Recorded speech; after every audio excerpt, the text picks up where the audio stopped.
So let me start with a question. On the morning of June 3rd, 2026, President Donald Trump appeared on the New York Post podcast and said something I want you to remember. He said, and I am quoting him directly, Iran has already agreed they are not going to have a nuclear weapon. That was the big thing.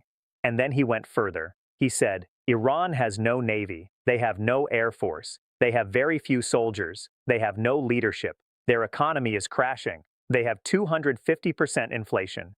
Now, if you heard that and thought to yourself, America is winning this thing, I completely understand why you would think that. The picture Trump painted sounds like total domination. It sounds like a broken enemy on the edge of collapse. But here is the problem. On that exact same day, June 3rd, 2026, while Trump was sitting in a studio telling America that Iran has no leadership, the Islamic Revolutionary Guard Corps launched approximately 30 ballistic missiles and drones at Kuwait. They struck Terminal 1 of Kuwait International Airport. One civilian was killed. 63 people were wounded. The airport shut down all commercial flights immediately. And then that same day, Iran's foreign ministry officially suspended all negotiations with the United States. Not paused, not delayed, suspended completely. And then Mohsen Razi, military advisor to the supreme leader, posted publicly and wrote, History will not turn back. The aggressor will be swiftly punished. Any further act of aggression by America will be met with a barrage of missiles and drones. So you have Trump saying Iran is broken, finished, has no navy, no air force, no leadership. And on that same day, Iran is launching 30 ballistic missiles, shutting down an international airport, suspending all diplomatic talks, and publicly threatening a barrage of missiles and drones against the most powerful military in the world. These two narratives cannot both be true. And today, I want to spend the next 20 minutes showing you exactly what is wrong with one of them. Because CNN is not telling you this. Fox News is not telling you this. Every major news channel is asking the wrong question. They are asking, can America force Iran to surrender? That is the wrong question. The right question, the one that actually matters, is this. Is Iran becoming the next North Korea? And if the answer is yes, what does that mean for the rest of the world? Let us go.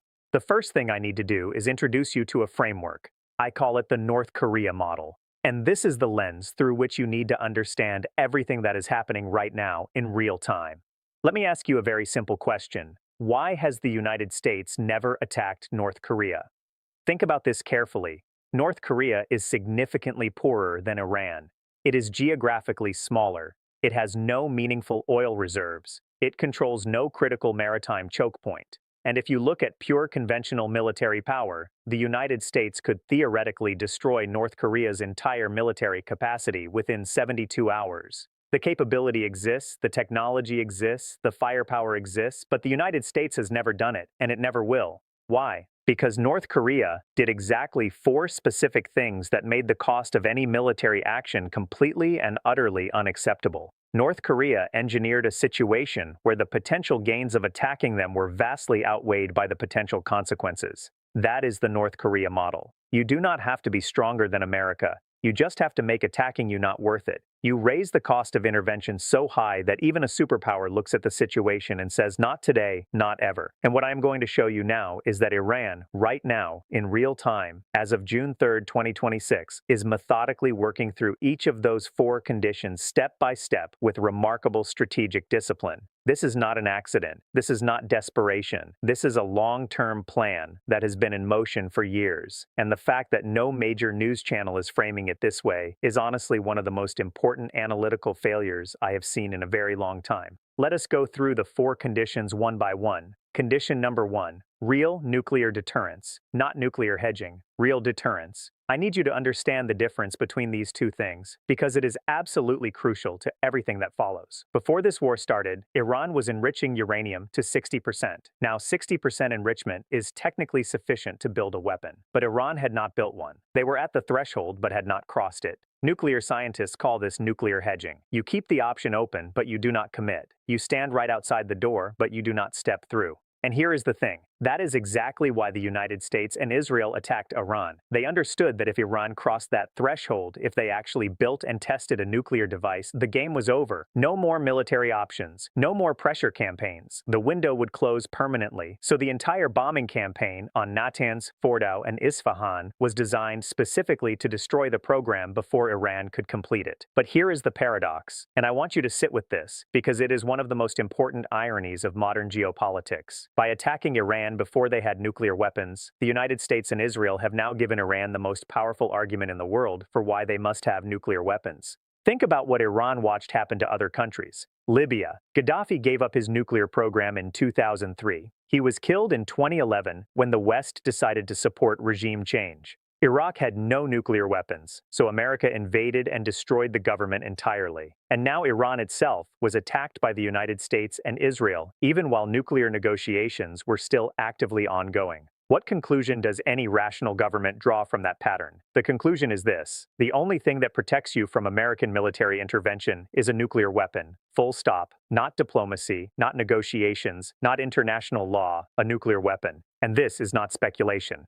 Alan Eyre, a former American diplomat with decades of experience on Iran, said this directly on June 3rd. Iran would likely attempt to obtain a nuclear weapon, which was not the case before the war. Read that again carefully. Before the war, Iran was not pursuing weaponization. After the war, they will. The bombing campaign that was designed to prevent Iran from going nuclear has almost certainly accelerated Iran toward nuclear weapons. This is the central strategic irony of the entire American approach. Look at the North Korea comparison directly. Kim Jong-un tested his first nuclear device in 2006, and after that moment, the threats from Washington became speeches. Just speeches. Because once you have a real deployed nuclear weapon, not enrichment capacity, not hedging, but an actual nuclear device that works, you have purchased your existential insurance policy. The cost of confronting you becomes unacceptable to any rational actor on the planet. So when Trump says Iran has already agreed to give up nuclear weapons, I want you to understand something clearly. That statement is geopolitically impossible. It runs directly contrary to every single lesson Iran has learned from the last 20 years of watching what happens to countries that trust American security guarantees. No government that has watched what happened to Libya, to Iraq, and now to themselves would ever voluntarily give up the path to nuclear deterrence. It would be nothing short of national suicide. That is condition number one. Condition number two, permanently cutting off Western diplomacy and establishing non-negotiable red lines. Here is what North Korea did.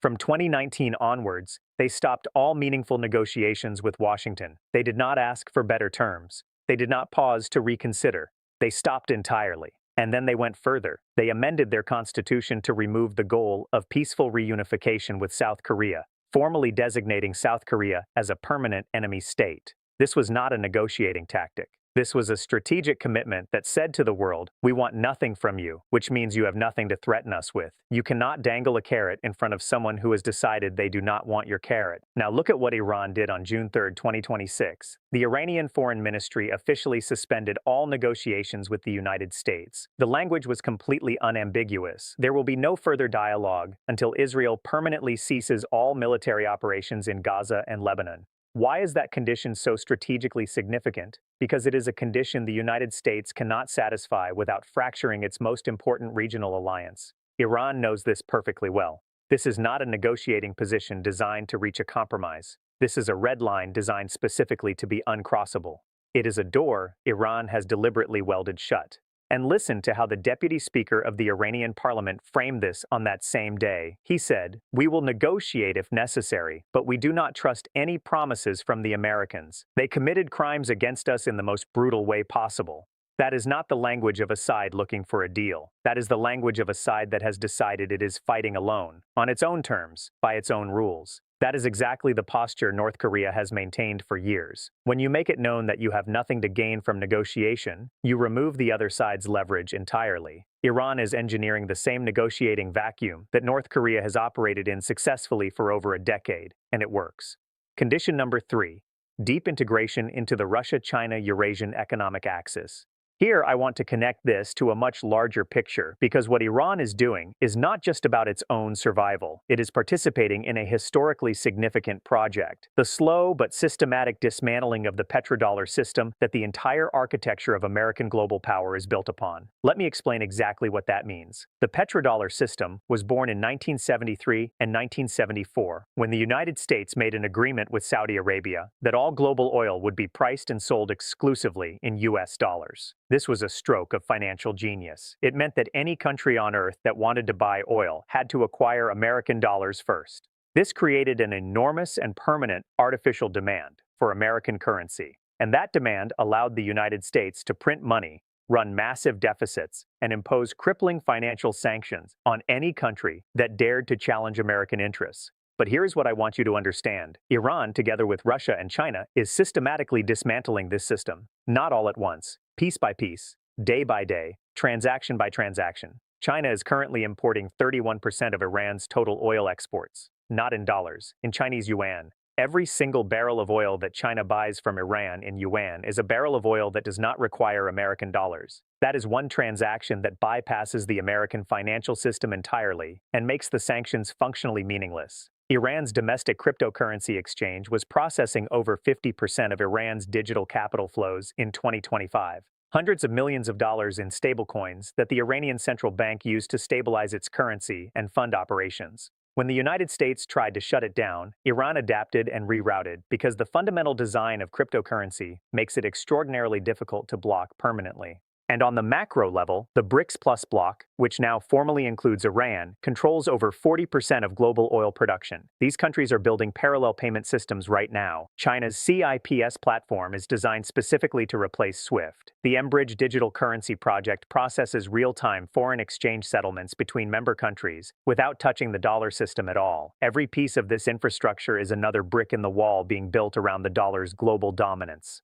Why does this matter for the North Korea comparison? Because this is condition 3, the creation of an economic survival infrastructure that makes financial sanctions almost entirely irrelevant. North Korea survived decades of the harshest sanctions America could impose because China quietly provided the oxygen it needed to breathe. Iran is building the same kind of relationship, but at a far more sophisticated and globally integrated level. It is not just survival infrastructure, it is the construction of an alternative world order. And I want to say something important here that almost nobody is saying. By weaponizing the dollar, by freezing assets, by cutting countries off from SWIFT, by running maximum pressure campaigns against anyone who defies American policy, the United States has convinced every country in the global South that they urgently need an alternative to dollar dependency. Not just Iran, not just Russia, Brazil, India, South Africa, Saudi Arabia. They are all watching what happens when you rely on American financial infrastructure, and then America decides to weaponize it against you. The American sanctions regime is actively accelerating the very de-dollarization it is supposed to prevent. This is another profound strategic irony. Condition number 4, asymmetric deterrence that makes American victory unacceptably costly. This is the most elegant and devastating part of the North Korea model. North Korea deters the United States not by matching American military power. That would be impossible, but by creating one single credible threat that makes any military confrontation catastrophically costly. In North Korea's case, that threat is Seoul. The South Korean capital, home to 25 million people, sits within range of thousands of North Korean artillery pieces. If war starts, Seoul gets flattened within the first hours. The United States cannot accept that outcome politically or morally. So even though America could theoretically destroy North Korea's military, the cost is politically and humanly unbearable. That is deterrence, not matching strength, making the cost unacceptable. Iran has engineered exactly the same dynamic, but on a genuinely global scale. The Strait of Hormuz is 33 kilometers at its narrowest point. Through that passage, 20% of the entire world's oil and liquefied natural gas supply flows every single day. Japan depends on this passage for 75% of its total energy needs. India depends on it for 60%, China for 40%. The Japanese Prime Minister said explicitly that if the strait closes, Japan's economy collapses within 8 to 9 months. Iran has effectively closed the strait, and the United States cannot reopen it.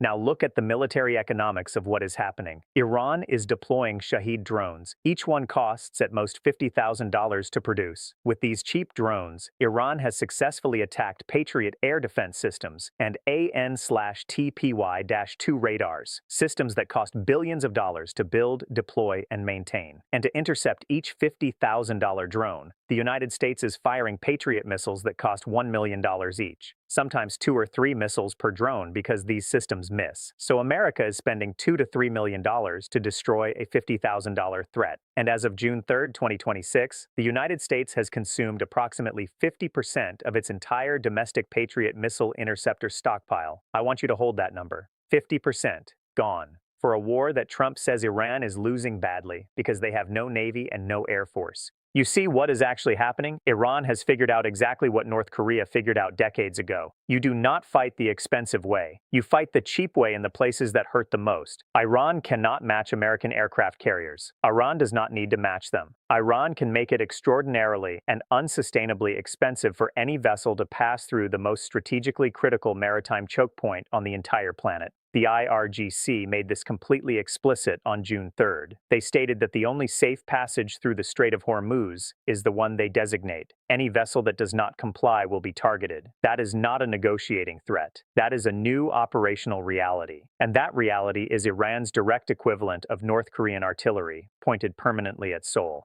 Now I want to pull back and look at the much bigger picture. Because what is happening with Iran is not just a war. It is a symptom of a much larger and far more consequential historical process. The historian Thomas Madden makes a fascinating observation about the decline of Rome. The Roman Empire was not ultimately destroyed by external enemies. It was destroyed by itself, by overextension, by the enormous and unsustainable cost of maintaining longer and longer frontiers, and critically by the disappearance of a common external threat that had held Roman society together. When Rome finally destroyed Carthage in 146 BCE, eliminating its great rival, something deeply strange occurred. Just 13 years later, Romans began killing each other. The existential external threat was gone, and without it, all the internal contradictions, class tensions, and elite competition came rushing violently to the surface. Does this sound familiar? In 1991, the Soviet Union collapsed. America lost its most significant and defining external threat. And since that moment, America has been turning inward, fighting itself with accelerating intensity. The January 6th Capitol riot, deepening political polarization, red states versus blue states, left versus right. The internal contradictions that an external threat had suppressed for decades came rushing to the surface. And analysts who study historical patterns point out that America is now in what they call the late Republic phase, where the outward form remains democratic, but the actual function has become increasingly imperial and increasingly fragile. The average lifespan of major global empires in recorded history is approximately 250 years. The American Republic was founded in 1776. The year we are discussing right now is 2026, the 250th year of the American experiment. I am not saying this as prophecy, I am saying this as a serious historical observation. These patterns exist, they have always existed, and they are worth taking with great seriousness. What we see on June 3, 2026 are concrete symptoms of this pattern. European allies refusing to join an American coalition to escort ships through Hormuz. Gulf Cooperation Council countries, including Kuwait, Bahrain, and the UAE, quietly looking for separate accommodation with Iran to protect themselves. The United States visibly unable to fulfill the core function of a hegemonic power, which is guaranteeing freedom of global maritime trade. This is not Pax Americana functioning under stress. This is Pax Americana becoming history. Now I want to address something that almost nobody in mainstream media is discussing, and I believe it is actually the single most important thing to understand about this entire conflict. Even if both sides genuinely wanted to stop right now, they cannot. And the reason is not military, it is psychological. On the American side, there is a school of thought in foreign policy sometimes called Jacksonian doctrine, and it has enormous influence over the current administration. Its core principle is this: any sign of accommodation, any concession, is a display of weakness, and weakness invites aggression. If you step back one step, your adversary advances two. Therefore, you never concede under pressure. Trump has publicly and repeatedly committed to a narrative in which America is winning decisively. Given that public framing, what happens politically if he now accepts a deal where Iran still has an active nuclear program, still controls the Strait of Hormuz, and still has a functioning IRGC? That deal is a catastrophic public humiliation within his own stated framework. So Trump cannot accept such a deal, not primarily because of Iran, because of his own publicly stated position. The psychology locks him in completely. On the Iranian side, this is Shia Islam, and at the heart of Shia theology is a profound and centuries-old tradition of martyrdom. The death of a commander or religious leader in defense of the faith is not experienced as a military defeat. Within the Shia framework, it is the highest form of sacred sacrifice. It activates a religious obligation that runs deeper than any political calculation. The joint statement issued by the Iranian Armed Forces on June 3rd, which was also the anniversary of Khomeini's death, making it doubly and deliberately significant, said this: "The Iranian nation will not retreat in the face of threats and aggression. The armed forces will defend the ideals of the Islamic Revolution to the death. To the death." That is not political rhetoric. That is a theological commitment that no amount of economic pressure or military bombardment will dissolve. So you have two sides, both psychologically and structurally locked into a pattern of escalation. Concession for either side is existentially dangerous within their own domestic political framework. Accommodation signals weakness. Weakness invites more pressure, and so neither side can stop. Former American diplomat Alan Ayre said this plainly on June 3rd. There will not be peace. The best we are going to get is an extended ceasefire, not peace, a pause before the next escalation cycle begins. This is the trap. This is why the conflict continues. Not because either side is irrational. Both sides are being perfectly rational within their own frameworks. But those frameworks are fundamentally and structurally incompatible, and that incompatibility is not accidental. It is baked in. Now, I want to be completely honest with you. I want to present the strongest possible argument against everything I have just said, because intellectual honesty demands it. Here is the Steelman case for the American position. Iran is not North Korea. North Korea is a hermit kingdom with 25 million people and virtually zero presence in the global economy. Iran is different. Iran is under a complete naval blockade. Its nuclear facilities have been bombed repeatedly. 7 million Iranians have been displaced. Inflation is at 250%.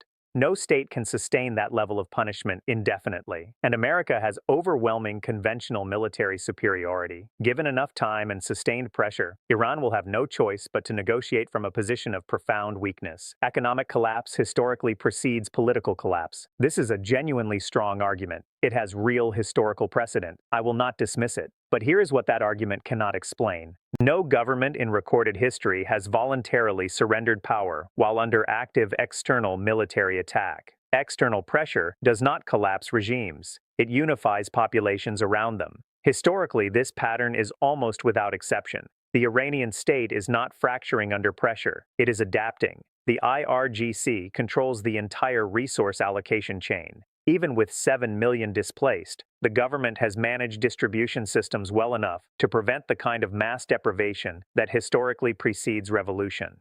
Second, the question is not whether Iran is suffering. The question is whether the United States can sustain this level of pressure indefinitely. Gas prices at home have risen $1.50 per gallon. 50% of Patriot reserves are already consumed. European and Asian allies are quietly finding their own bilateral accommodations with Tehran. American domestic political pressure is not infinite, and every month that passes without a clear and visible victory, the cost of this war becomes harder to justify to American voters who are paying for it at the gas pump every single day. And third, most importantly, Iran's goal is not to win this war in the conventional military sense. Iran's goal is to survive long enough to complete the four conditions of the North Korea model. Every day that Iran exists, every barrel of oil sold in yuan instead of dollars, every $50,000 drone that forces a $1 million Patriot missile response, every month the strait stays closed. All of this brings Iran one step closer to the strategic position where confronting it is simply too costly for any rational actor to justify. This is not losing. This is patience at a strategic scale. This is exactly what North Korea did, and it worked. So let me close with 3 specific things I want you to watch. Watch for any signal that Iran is moving from uranium enrichment toward actual weaponization, not the enrichment itself. They have been enriching for years. I mean, the next step, the engineering of an actual deliverable warhead.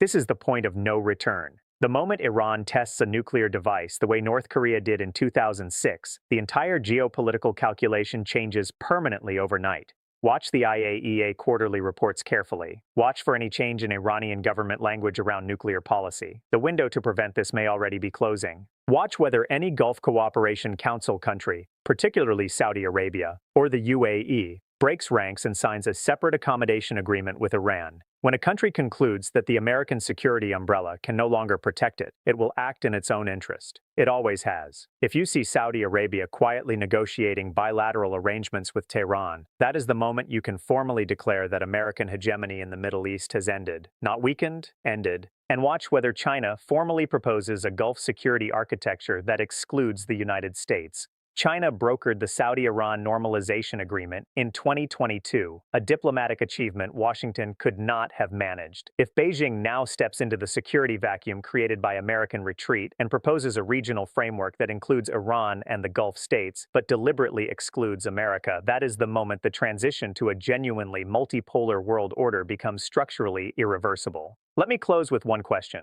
just one. On June 3rd, 2026, Donald Trump said publicly and on the record that Iran has no navy, no air force, no leadership, and a crashing economy.